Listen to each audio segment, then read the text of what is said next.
Sebagian besar dari kita telah lama percaya bahwa Stonehenge, salah satu monumen paling ikonik di dunia, adalah kalender kuno karena penyelarasannya dengan titik balik matahari musim panas dan musim dingin, tetapi tidak ada yang tahu bagaimana cara kerjanya sekarang. Peneliti telah keluar dengan studi lain, ternyata Stonehenge bisa berfungsi seperti kalender matahari. Itu prinsip yang mirip dengan kalender matahari orang Mesir kuno dulu memiliki satu, berdasarkan tahun terdiri dari 365,25 hari, masing-masing batu dari misterius besar ini.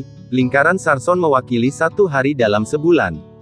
Sarson adalah apa yang kita sebut, batu-batu besar ini sebenarnya adalah kalender abadi, di mana orang dapat melacak setiap titik balik matahari, musim dingin matahari terbenam. Dengan cara itu mereka yang tinggal di dekat Stonehenge yang sekarang Wiltshire itu dapat melacak hari dan bulan tahun kita semua. Sekarang memahami sistem kalender misterius ini, karena penemuan menarik ini pada tahun 2020, tim telah mengidentifikasi sumber 50 dari 52 sarson yang membentuk lingkaran, batu ikonik yang kita semua tahu tentang mereka. Menganalisis komposisi kimia sarson ini dan menelusuri asal-usulnya ke hutan barat di Wiltshire yang berjarak sekitar 15 mil dari monumen. Tidak hanya apakah 50 sarson ini berasal dari sumber yang sama, tetapi mereka juga ditempatkan di posisinya saat ini.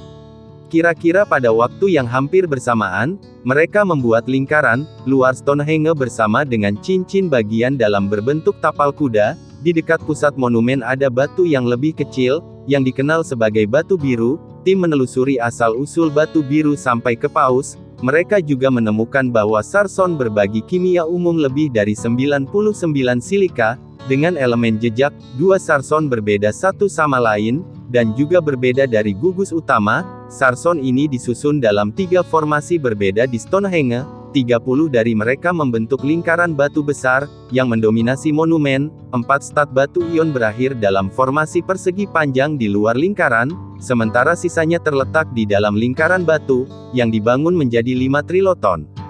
Triloton adalah ketika Anda memiliki 2 batu vertikal, dengan lambang horizontal di atas 35, dan 4 adalah angka yang cukup menarik di konteks sistem kalender ini. 30 tegak lurus yang tersebar di sekitar sumber utama, dan cincin dapat mewakili hari dalam sebulan. Jika Anda mengalikannya dengan 12, Anda mendapatkan 360, tambahkan 5 lagi dari trilaton pusat dan hasilnya adalah 365, dan benar-benar menyesuaikan kalender, agar sesuai dengan tahun matahari. Anda perlu menambahkan 1 hari kabisat ekstra untuk setiap 4 tahun, dan tim percaya bahwa orang-orang kuno menggunakan batu 4 stasiun untuk melacak bagian ini, sehingga dalam sistem ini mereka memasangkan titik balik matahari, musim panas dan musim dingin setiap tahun dengan pasangan batu yang sama. Orang-orang kuno mulai membangun Stonehenge sekitar 5.000 tahun yang lalu, dan butuh lebih dari 1.000 tahun untuk menyelesaikan pekerjaan. Tetapi Stonehenge yang Anda lihat hari ini bukan versi asli yang lengkap. Dari awal orang telah memecahkan dan mengambil banyak batu biru tua dan sarsons. Seluruh struktur juga berubah dari waktu ke waktu, karena ada generasi dan generasi 180 dari mereka untuk tepatnya yang berlalu sejak awal Stonehenge yang akan berpartisipasi dalam pembangunan, dan pembangunan kembali. Orang-orang menciptakan Stonehenge dalam 4 tahap. Mereka pertama-tama membangun selungkup melingkar yang membentang lebih dari 330 kaki dengan diameter 100 meter, dan mengelilingi 56 lubang di tepi sungai yang tinggi. Parit kandang sementara ada tepian rendah di luar. Beberapa teori bahkan mengatakan bahwa bagian ini adalah beberapa bentuk kuburan komunal. Kemudian di pembangun tahap kedua menambahkan sumber tapal kuda, dan triliton di tahap ketiga. Mereka membangun jalan seremonial yang hampir 2 mil panjangnya, mungkin menelusuri jalur batu biru yang dipindahkan orang dari lubang Aubrey ke Ki, dan R. Lubang busur ganda tempat batu biru ini telah disusun. Pada tahap ini, pembangun juga menata ulang batu masuk, dan memotong kembali selokan kandang utama. Selama tahap keempat batu dipecah dan pembangun mengukir ukiran ke sarsons, kemudian batu biru akhirnya dimodifikasi lagi. Pembangun tidak meninggalkan catatan tertulis tentang bagaimana mereka berhasil menyeret batu-batu berat ini ke situs, dan membuat mereka berdiri tegak dengan sempurna. Tetapi ada teori yang mengatakan bahwa teknik mereka lebih erat terkait dengan kayu daripada pasangan bata, membuat lubang tanggam dan duri yang menonjol.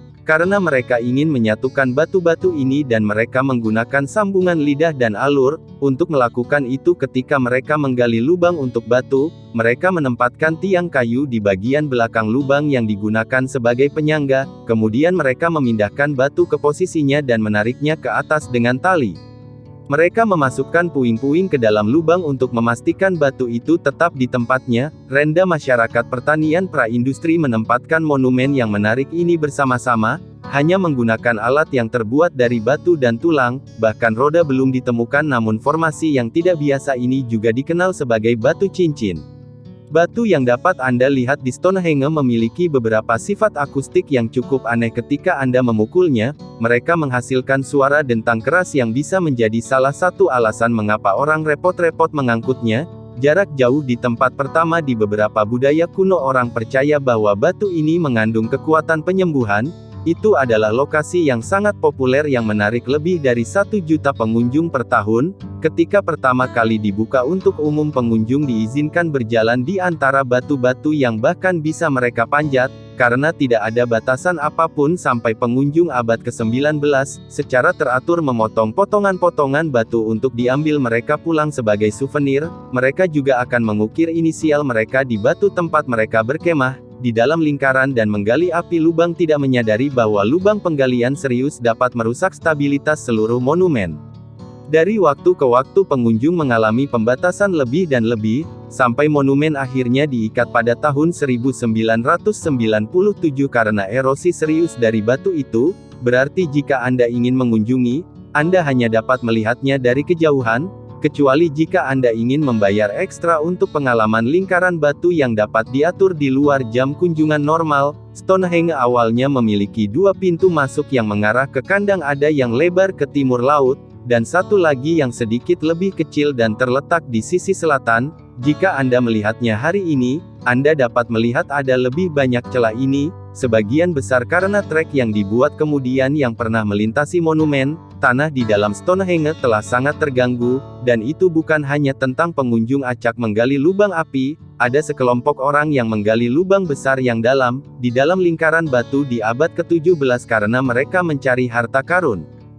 Kemudian ada Charles Darwin yang juga melakukan penggalian, karena dia mempelajari cacing tanah di daerah tersebut. Dia ingin tahu bagaimana cacing ini dapat berdampak pada benda-benda di tanah dari waktu ke waktu. Dia mengamati bagaimana batu yang jatuh di sana telah tenggelam lebih dalam ke tanah, dan menyadari itu terjadi karena aktivitas makhluk-makhluk kecil yang mengaduk-aduk tanah sepanjang waktu. Pada tahun 1963 ada teori bahwa Stonehenge telah dibangun sebagai semacam komputer, yang memprediksi gerhana matahari dan bulan. Kemudian beberapa mengusulkan itu sebenarnya dibangun sebagai monumen nenek moyang yang telah meninggal. Teori ini mengatakan bahwa keabadian batu-batunya mewakili kehidupan setelah kematian yang kekal. Sumber rata-rata yang dapat Anda temukan di sana berbobot 25 ton, sedangkan yang terbesar berbobot sekitar 30 ton. Jika Anda ingin mendapatkan gambaran tentang seberapa besar batu-batu ini benar-benar, Anda dapat pergi ke belakang pusat pengunjung di galeri luar untuk melihat replika batu sarson. Itu benar salinan tegak berdiri bebas dari salah satu triloton yang terletak di tapal kuda. Bagian dalam monumen ada 5 rumah Neolitik di Stonehenge. Berdasarkan bukti arkeologi nyata, rumah-rumah yang ditemukan di daerah itu masing-masing memiliki dinding tiang pancang dan lantai kapur, beberapa bahkan memiliki perabotan. Ada juga banyak sampah ditemukan, yang berarti orang-orang di daerah ini dulu suka perayaan dan pesta. Penelitian telah menunjukkan bahwa orang-orang tinggal di rumah-rumah ini selama 50-100 tahun.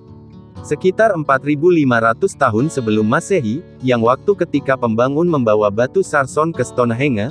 Selama mereka membangun generasi Stonehenge, orang-orang mengalami perubahan besar. Dari zaman batu ke zaman perunggu awal mereka tidak lagi statis dan terisolasi. Mereka mulai bepergian dan berdagang lebih banyak, yang berarti mereka berkomunikasi jauh lebih dari nenek moyang mereka, bahkan secara internasional. Ini adalah bagaimana mereka bisa menyebarkan kabar tentang Stonehenge, dan juga saat seluruh misteri dan daya tarik monumen dimulai.